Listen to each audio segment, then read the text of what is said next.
Something wonderfully magical is in the air, isn't it? Yeah. You know, we're feeling it here in this arena, but it's spreading all across this country we love. A familiar feeling that's been buried too deep for far too long. You know what I'm talking about. It's the contagious power of hope. The anticipation, the energy, the exhilaration of once again being on the cusp of a brighter day. The chance to vanquish the demons of fear, division, and hate that have consumed us and continue pursuing the unfinished promise of this great nation, the dream that our parents and grandparents fought and died and sacrificed for. America, hope is making a comeback.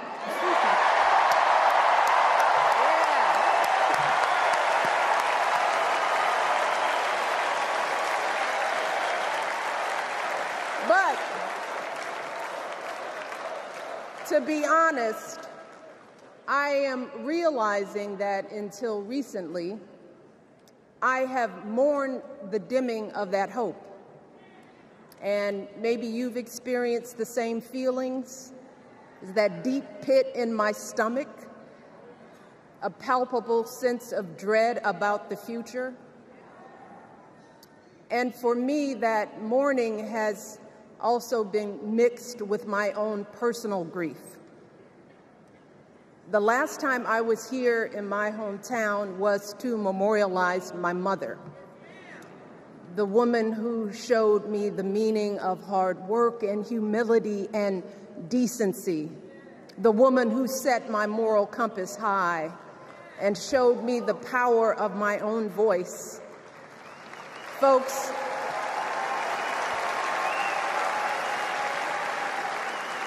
I still feel her loss so profoundly.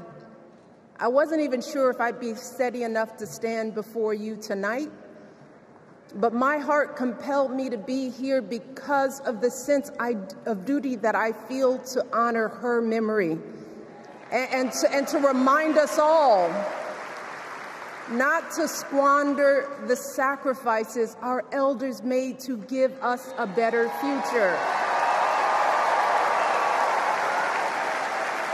You see, my mom, in her steady, quiet way, lived out that striving sense of hope every single day of her life.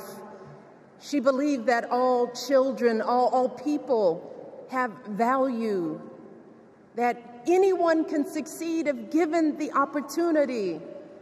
She and my father didn't aspire to be wealthy. In fact, they were suspicious of folks who took more than they needed. They understood that it wasn't enough for their kids to thrive if everyone else around us was drowning.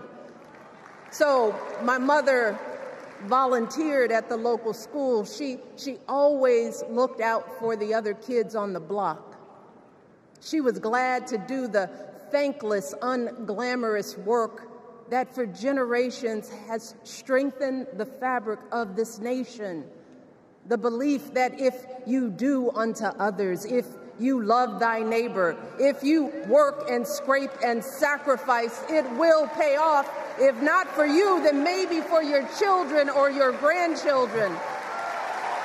You see, those values have been passed on through family farms and factory towns, through tree-lined streets and crowded tenements, through prayer groups and National Guard units and social studies classrooms.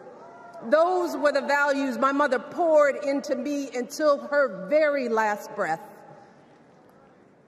Kamala Harris and I built our lives on those same foundational values. Even though our mothers grew up an ocean apart, they shared the same belief in the promise of this country. That's why Her mother moved here from India at 19. It's why she taught Kamala about justice, about the obligation to lift others up, about our responsibility to give more than we take. She'd often tell her daughter, "Don't sit around and complain about things, do something." So, with that voice in her head, Kamala went out and she worked hard in school, graduating from an HBCU, earning her law degree at a state school. And then she went on to work for the people, fighting to hold lawbreakers accountable, strengthening the rule of law, fighting to get folks better wages, cheaper prescription drugs, a good education, decent health care, child care, elder care. From a middle-class household, Kamala worked her way up to become Vice President of the United States of America. My girl, Kamala Harris, is more than ready for this moment. She is one of the most qualified people ever to seek the office of the presidency.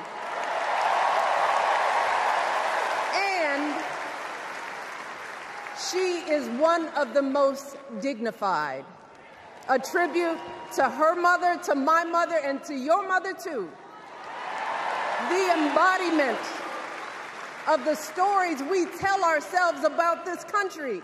Her story is your story. It's my story. It's the story of the vast majority of Americans trying to build a better life. Look, Kamala knows, like we do, that regardless of where you come from, what you look like, who you love, how you worship, or what's in your bank account, we all deserve the opportunity to build a decent life. All of our contributions deserve to be accepted and valued.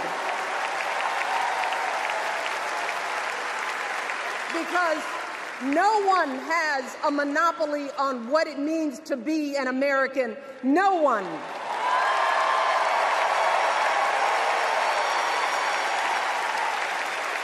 Kamala has shown her allegiance to this nation, not by spewing anger and bitterness, but by living a life of service and always pushing the doors of opportunity open to others.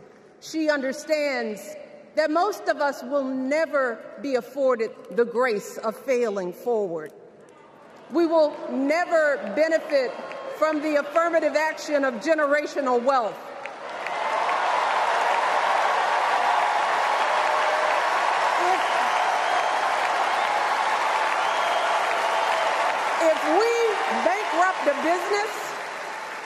If we bankrupt a business or choke in a crisis, we don't get a second, third, or fourth chance. If things don't go our way, we don't have the luxury of whining or cheating others to get further ahead. No. We don't get to change the rules so we always win. If we see a mountain in front of us, we don't expect there to be an escalator waiting to take us to the top. No. We put our heads down. We get to work. In America, we do something. And throughout her entire life, that's what we've seen from Kamala Harris. The steel of her spine, the steadiness of her upbringing, the honesty of her example, and yes, the joy of her laughter and her light. It couldn't be more obvious. Of the two major candidates in this race, only Kamala Harris truly understands the unseen labor and unwavering commitment that has always made America great.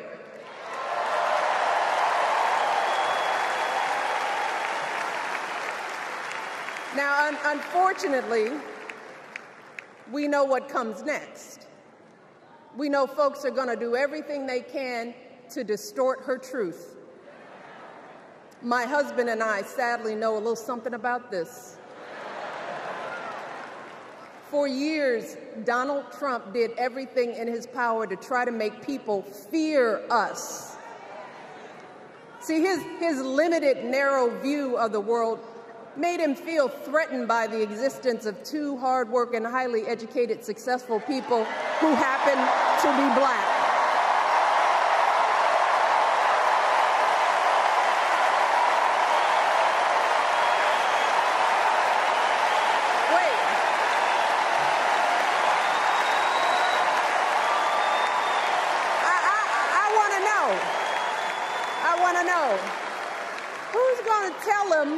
Who's going to tell him that the job he's currently seeking might just be one of those black jobs?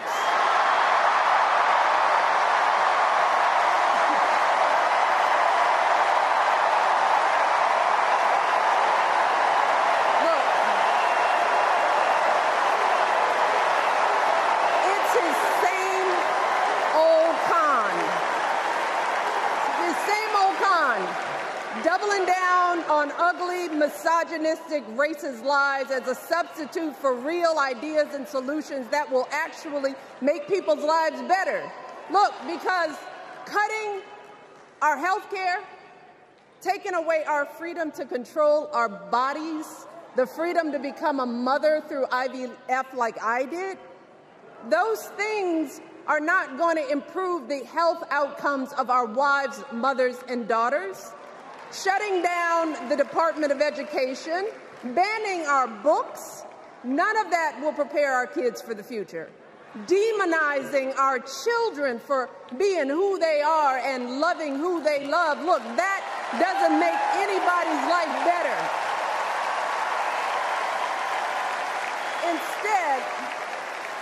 Instead, it only makes us small. And let me tell you this, going small is never the answer.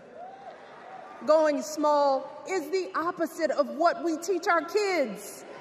Going small is petty, it's unhealthy, and quite frankly, it's unpresidential.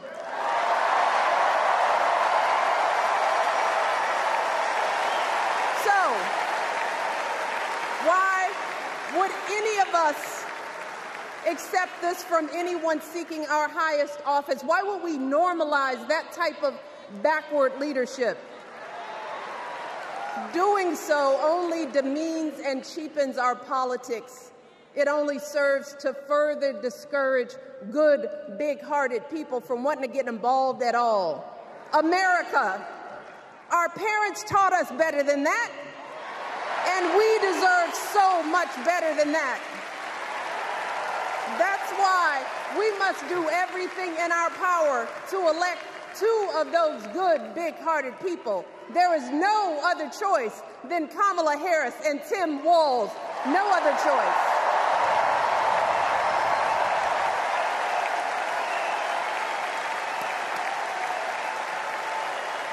But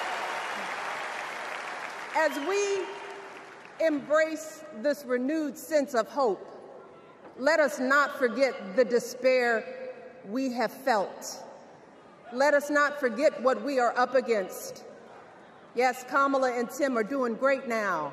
We're loving it. They're packing arenas across the country. Folks are energized. We are feeling good.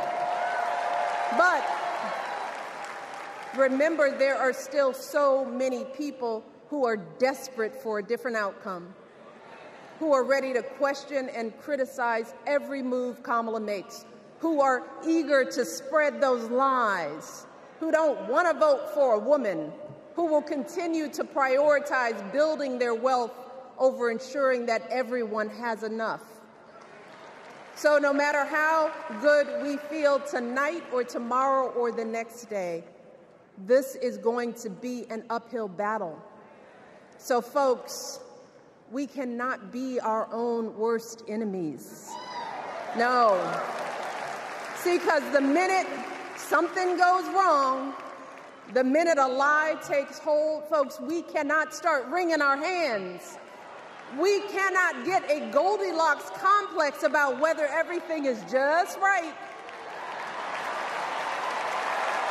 And we cannot indulge our anxieties about whether this country will elect someone like Kamala instead of doing everything we can to get someone like Kamala elected.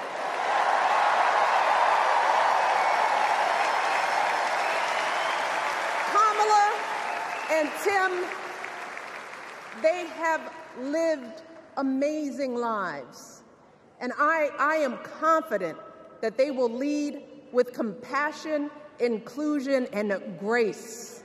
But they are still only human. They are not perfect. And like all of us, they will make mistakes. But luckily, y'all, this is not just on them. No, this is up to us, all of us, to be the solution that we seek. It's up to all of us to be the antidote to the darkness and division. Look, I don't care how you identify politically, whether you're Democrat, Republican, Independent, or none of the above. This is our time to stand up for what we know in our hearts is right.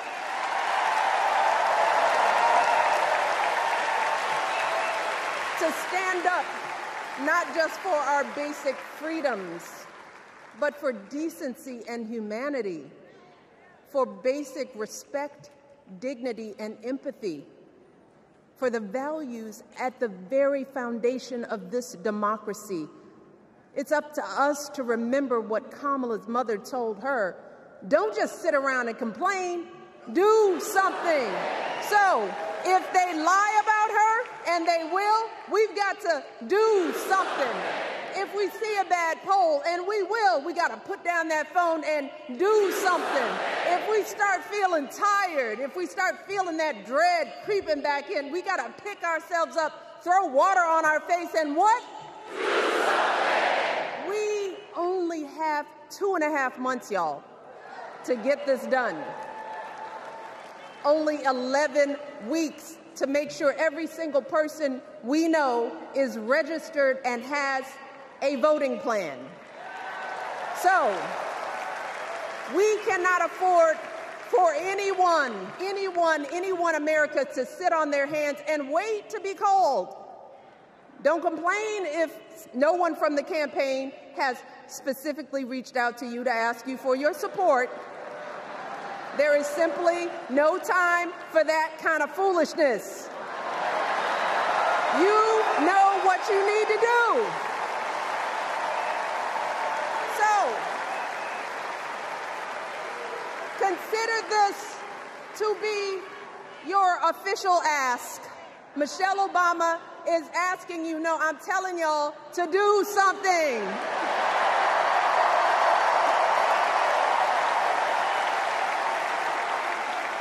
Because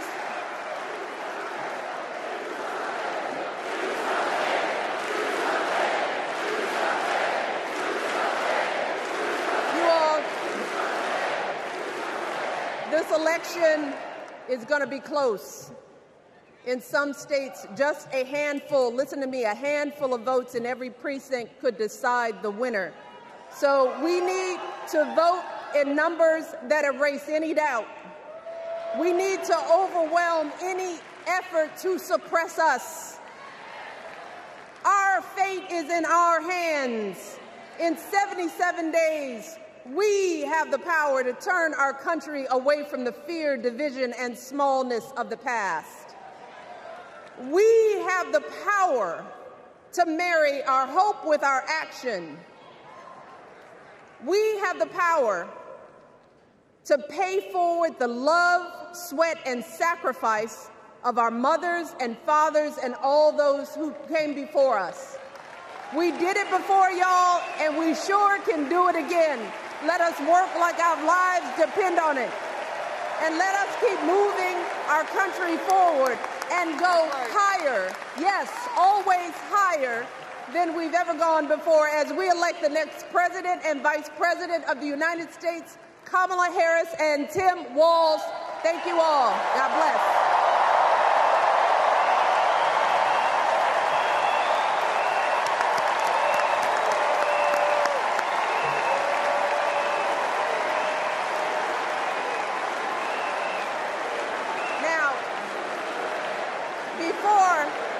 I go, I have one more job tonight.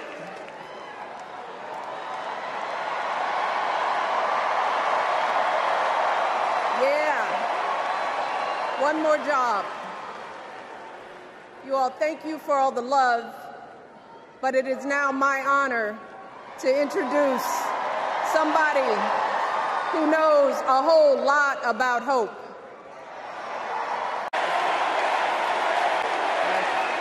Thank you. All right, that's enough. Thank you. Chicago, it's good to be home. It is good to be home, and I don't know about you, but I'm feeling fired up.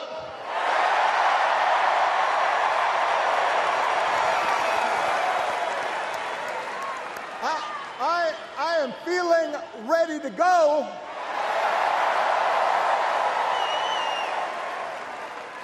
Even if I am the only person stupid enough to speak after Michelle Obama.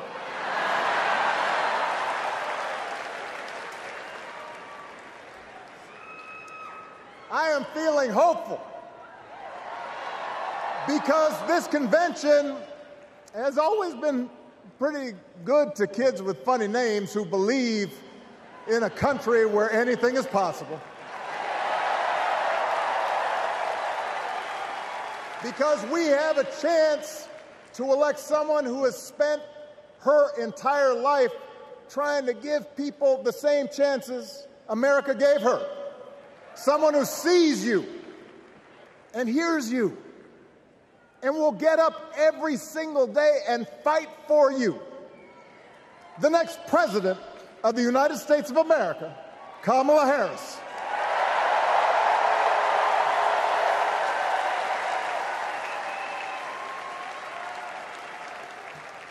It's been 16 years since I had the honor of accepting this party's nomination for president.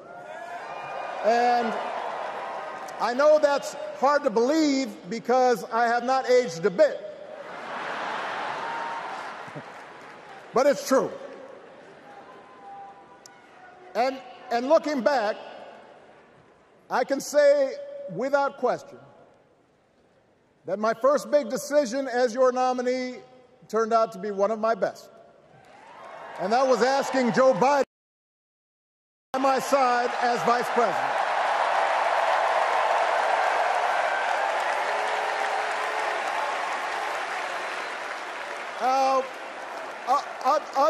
Other than some common Irish blood, Joe and I come from different backgrounds, but we became brothers.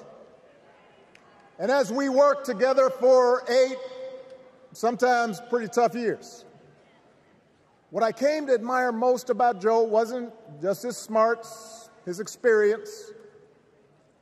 It was his empathy and his decency and his hard-earned resilience, his unshakable belief that everyone in this country deserves a fair shot.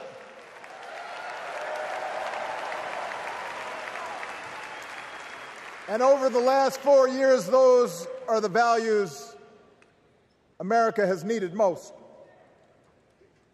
At a time when millions of our fellow citizens were sick and dying, we needed a leader with the character to put politics aside and do what was right. At a time when our economy was reeling, we needed a leader with the determination to drive what would become the world's strongest recovery. 15 million jobs, higher wages, lower health care costs. At a time when the other party had turned into a cult of personality, we needed a leader who was steady and brought people together and was selfless enough to do the rarest thing there is in politics, putting his own ambition aside for the sake of the country.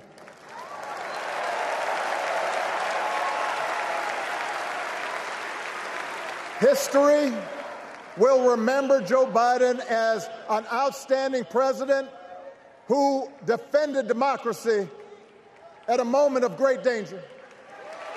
And I am proud to call him my president, but I am even prouder to call him my friend.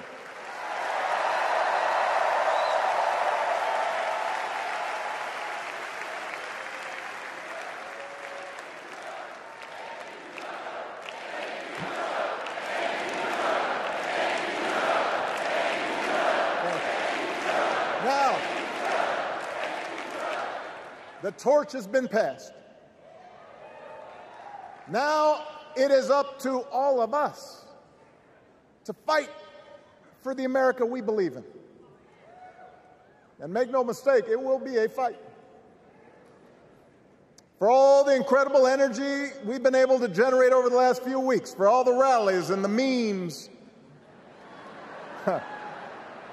this will still be a tight race in a closely divided country. A country where too many Americans are still struggling, where a lot of Americans don't believe government can help. And as we gather here tonight, the people who will decide this election are asking a very simple question. Who will fight for me? Who's thinking about my future, about my children's future, about our future together? One thing is for certain, Donald Trump is not losing sleep over that question.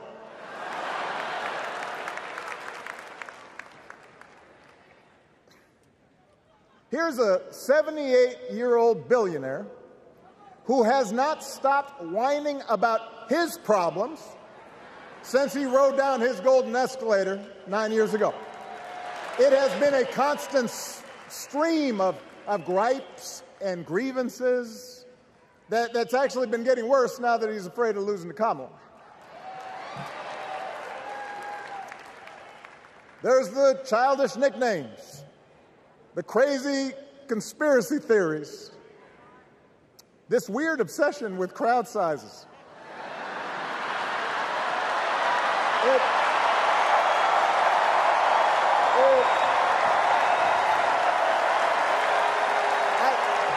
It just goes on and on and on.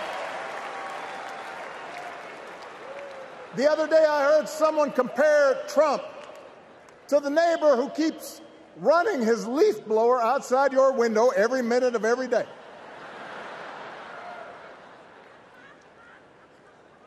Now, from a neighbor, that's exhausting. From a president, it's just dangerous. The truth is, Donald Trump sees power as nothing more than it means to his ends.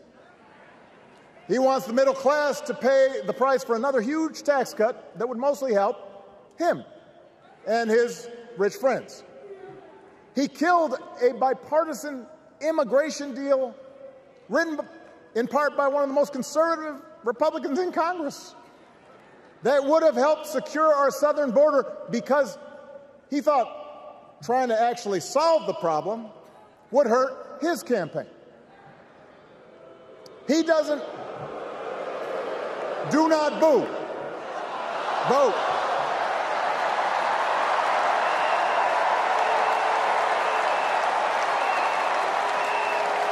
He doesn't seem to care if more women lose their reproductive freedom since it won't affect his life. And most of all, Donald Trump wants us to think that this country is hopelessly divided between us and them, between the real Americans, who of course support him, and the outsiders who don't. And he wants you to think that you'll be richer and safer if you will just give him the power to put those other people back in their place. It is one of the oldest tricks in politics from a guy whose act has, let's face it, gotten pretty stale.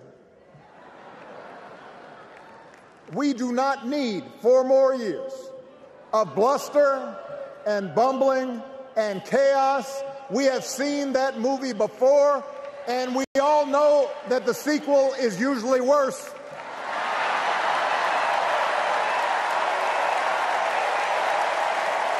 America's ready for a new chapter.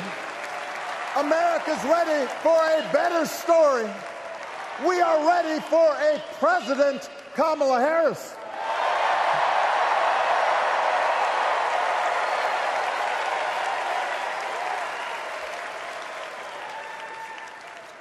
And Kamala Harris is ready for the job.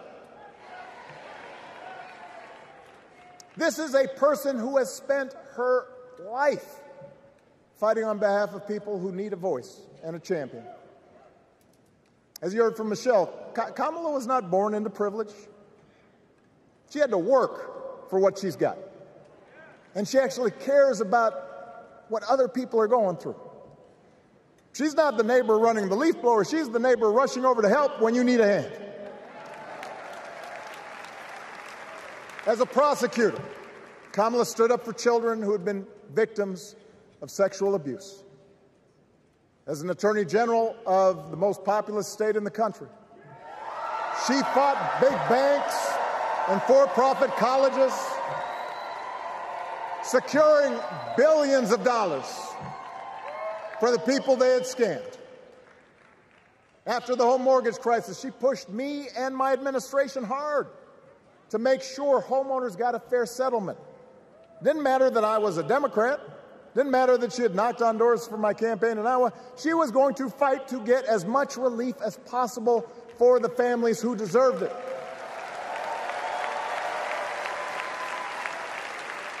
As vice president, she helped take on the drug companies to cap the cost of insulin, lower the cost of health care, give families with kids a tax cut. And she is running for president with real plans to lower costs even more and protect Medicare and Medicaid and sign a law to guarantee every woman's right to make her own health care decisions.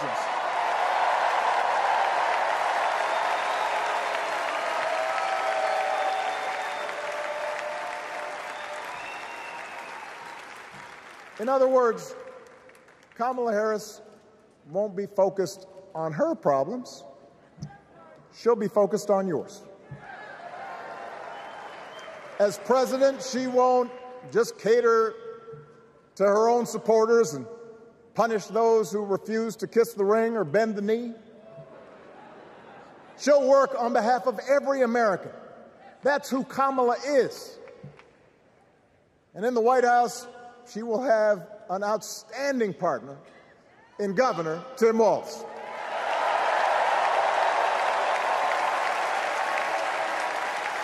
Let me tell you something. Let me tell you something. I love this guy. Tim is the kind of person who should be in politics. Born in a small town, served his country, taught kids, coached football, took care of his neighbors. He knows who he is, and he knows what's important. You can tell those flannel shirts he wears don't come from some political consultant. They come from his closet, and they have been through some stuff.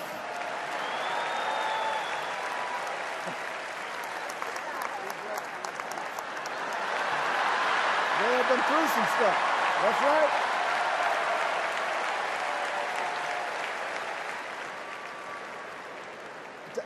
Together, Kamala and Tim have kept faith with America's central story. A story that says we are all created equal. All of us endowed with certain inalienable rights, that everyone deserves a chance, that even when we don't agree with each other, we can find a way to live with each other. That's Kamala's vision. That's Tim's vision. That's the Democratic Party's vision. And our job over the next 11 weeks is to convince as many people as possible to vote for that vision. Now, it won't be easy. The other side knows it's easier to play on people's fears and cynicism, always has been. They will tell you that government is inherently corrupt, that sacrifice and generosity are for suckers. And since the game is rigged, it's okay to take what you want and just look after your own. That's the easy path. We have a different task. Our job is to convince people that democracy can actually deliver. And in doing that, we can't just point to what we've already accomplished. We can't just rely on the ideas of the past. We need to chart a new way forward to meet the challenges of today. And Kamala understands this. She knows, for example, that if we want to make it easier for more young people to buy a home, we need to build more units and clear away some of the outdated laws and regulations that made it harder to build homes for working people in this country. That is a priority, and she's put out a bold new plan to do just that.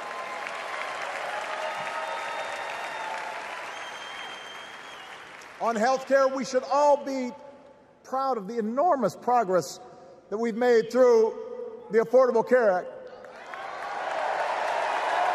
providing millions of people access to affordable coverage, protecting millions more from unscrupulous insurance practices. I noticed, by the way, that since it's become popular, they don't call it Obamacare no more.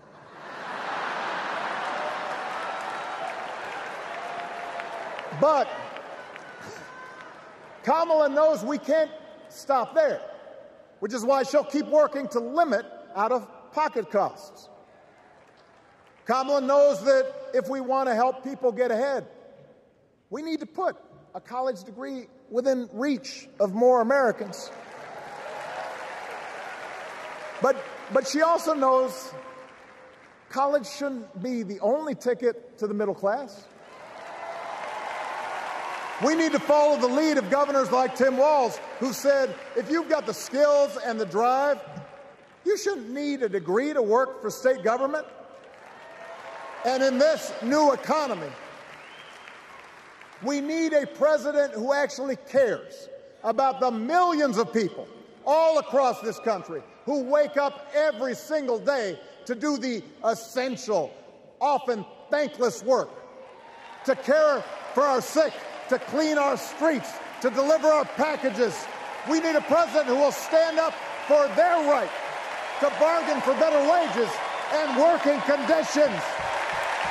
And Kamala will be that president.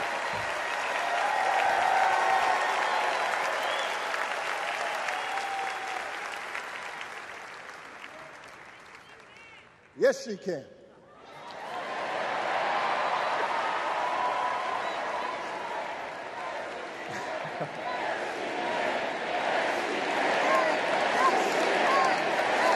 Yes, she can. A Harris-Walz administration can help us move past some of the tired old debates that keep stifling progress. Because at their core, Kamala and Tim understand that when everybody gets a fair shot, we are all better off. They understand that when every child gets a good education, the whole economy gets stronger. When women are paid the same as men for doing the same job, all families benefit.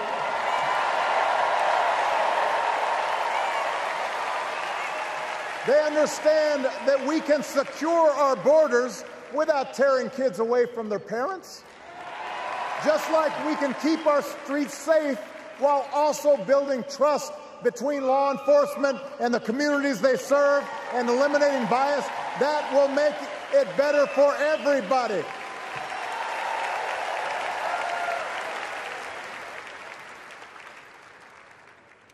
Donald Trump and his well-heeled donors, they don't see the world that way. For them, one group's gains is necessarily another group's loss. For them, freedom means that the powerful can do pretty much what they please, whether it's fire workers trying to organize a union or put poison in our rivers or avoid paying taxes like everybody else has to do? Well, we have a broader idea of freedom. We believe in the freedom to provide for your family if you're willing to work hard. The freedom to breathe clean air and drink clean water and send your kids to school without worrying if they'll come home. We believe that true freedom gives each of us the right to make decisions about our own life, how we worship, what our family looks like, how many kids we have, who we marry. And we believe that freedom requires us to recognize that other people have the freedom to make choices that are different than ours. That's okay.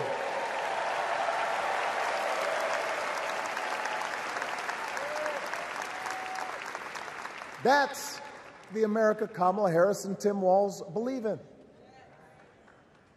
An America where we, the people, includes everyone. Because that's the only way this American experiment works. And despite what our politics might suggest, I think most Americans understand that. Democracy isn't just a bunch of abstract principles and dusty laws in some book somewhere. It's the values we live by. It's the way we treat each other, including those who don't look like us, or pray like us, or see the world exactly like we do.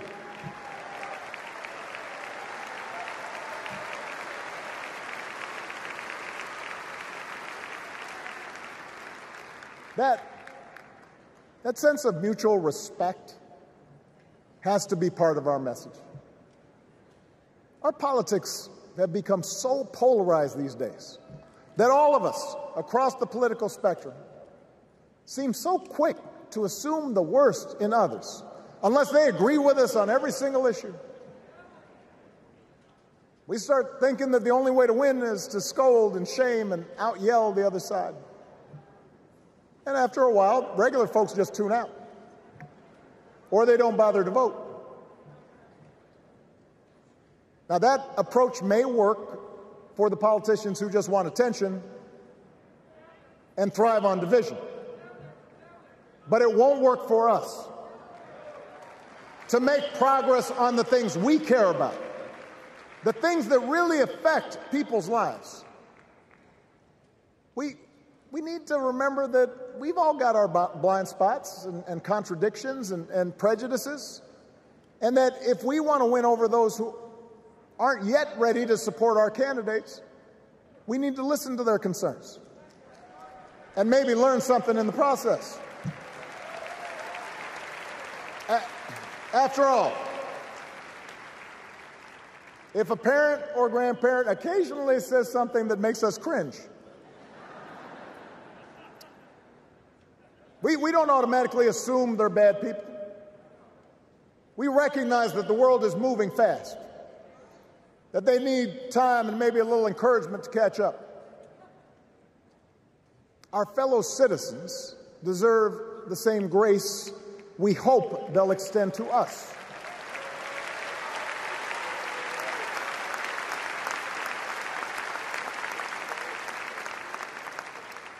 That's how we can build a true democratic majority, one that can get things done. And by the way, that does not just matter to the people in this country. The rest of the world is watching to see if we can actually pull this off.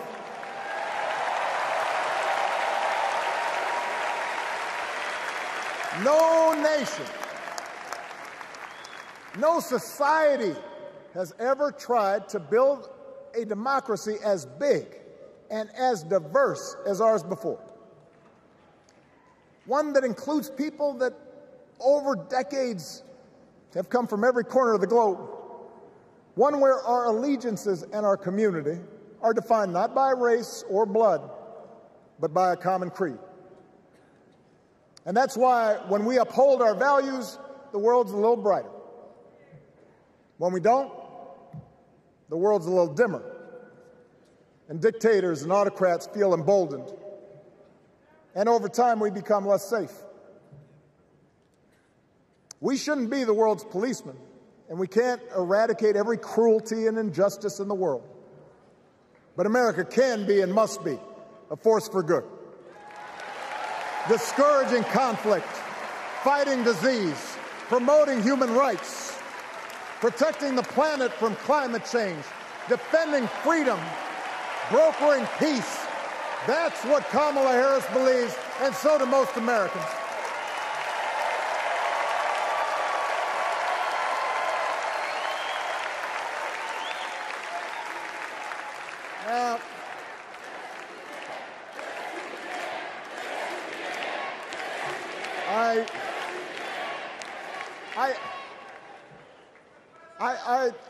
I know these ideas can feel pretty naive right now. We live in a time of such confusion and rancor, with a culture that puts a premium on things that don't last. Money, fame, status, likes.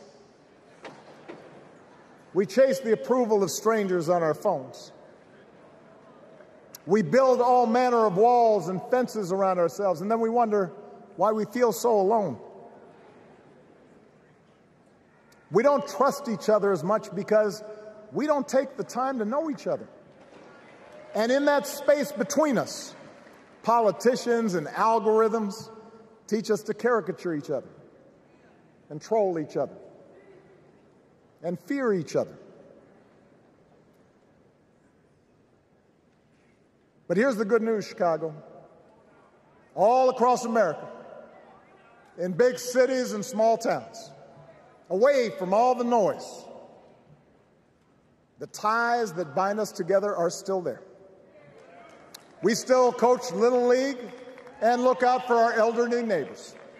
We still feed the hungry in churches and mosques and synagogues and temples. We share the same pride when our Olympic athletes compete for the gold. Because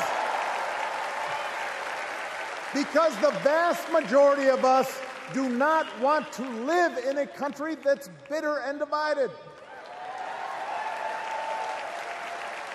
We want something better. We want to be better. And the joy and the excitement that we're seeing around this campaign tells us we're not alone. You know, I've spent a lot of time thinking about these past few months because, as Michelle mentioned, this summer we lost her mom, Ms. Marion Robinson. And I don't know that anybody has ever loved their mother-in-law any more than I love mine. Mostly it's because she was funny and wise and the least pretentious person I knew. That, and she always defended me with Michelle when I messed up. I'd hide behind her.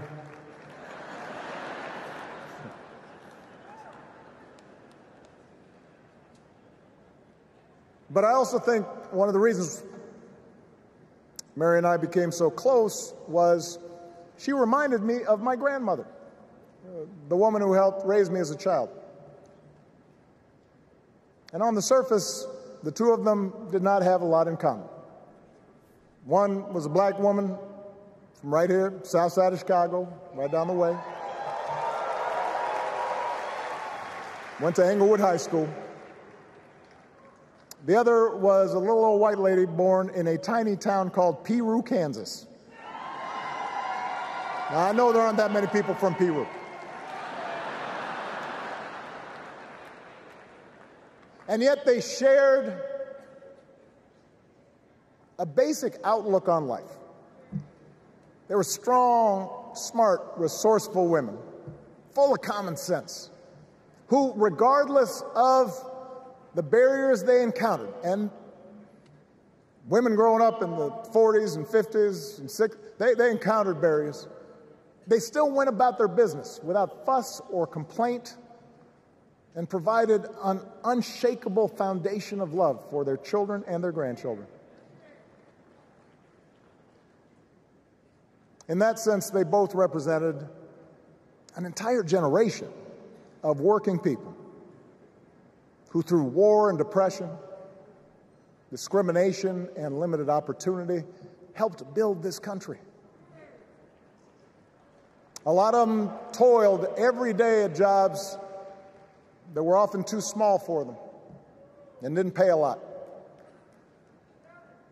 They willingly went without just to keep a roof over their families' heads, just to give their children something better. But they knew what was true. They knew what mattered. Things like honesty and integrity, kindness and hard work. They weren't impressed with braggarts or bullies. They didn't think putting other people down lifted you up or made you strong. They didn't spend a lot of time obsessing about what they didn't have. Instead, they appreciated what they did. They found pleasure in simple things. A card game with friends, a good meal, and laughter around the kitchen table. Helping others. And most of all, seeing their children do things and go places that they would have never imagined for themselves.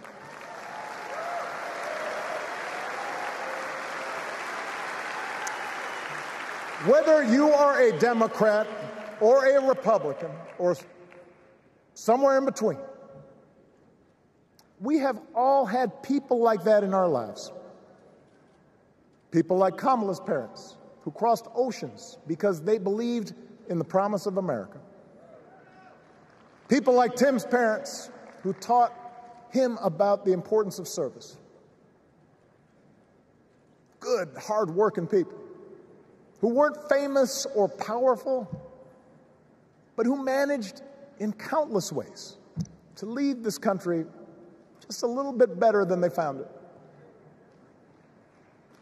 As much as any policy or program, I believe that's what we yearn for. A return to an America where we work together and look out for each other. A restoration of what Lincoln called, on the eve of Civil War, our bonds of affection. An America that taps what he called the better angels of our nature. That is what this election is about. And I believe that's why, if we each do our part over the next 77 days, if we knock on doors, if we make phone calls, if we talk to our friends, if we listen to our neighbors, if we work like we've never worked before, if we hold firm to our convictions, we will elect Kamala Harris as the next President of the United States, and Tim Walz as the next Vice President of the United States. We will elect leaders up and down the ballot who will fight for the hopeful, forward-looking America we all believe in, and together we too will build a country that is more secure and more just, more equal, and more free. So let's get to work. God bless you, and God bless the United States of America.